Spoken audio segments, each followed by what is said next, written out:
Right now food ভিলেজে journey break, bus থেকে নেমে বললাম ফুড ভিলেজে। রাত অনেক হচ্ছে, খিদেও পাচ্ছে, চোখের সামনে ঠিক কাবাব দেখতে পাচ্ছি, কয়লার উত্তপ্ত তাপে কাবাবের রান পাচ্ছি, সুন্দর একটা রান।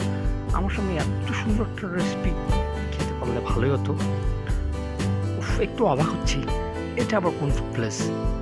ঢাকা টু রংপুর মহাসড়কে যে 6 লেনের কাজ হচ্ছে, সিরাজগঞ্জের হাজি কবুল গোল চত্বরে ইন্টারচেঞ্জের কাজ চলমান, সে কারণেই ফুড প্লেস এসআর সেটি কিন্তু ভেঙে ফেলা হয়েছে।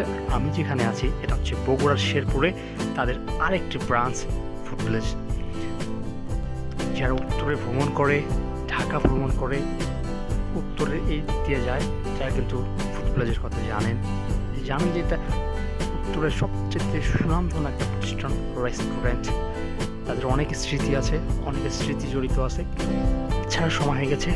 তো এই পর্যন্তই, ভালো থাকবেন, আল্লাহ হাফেজ, দেখাবে আর একটা নতুন ভিডিওতে।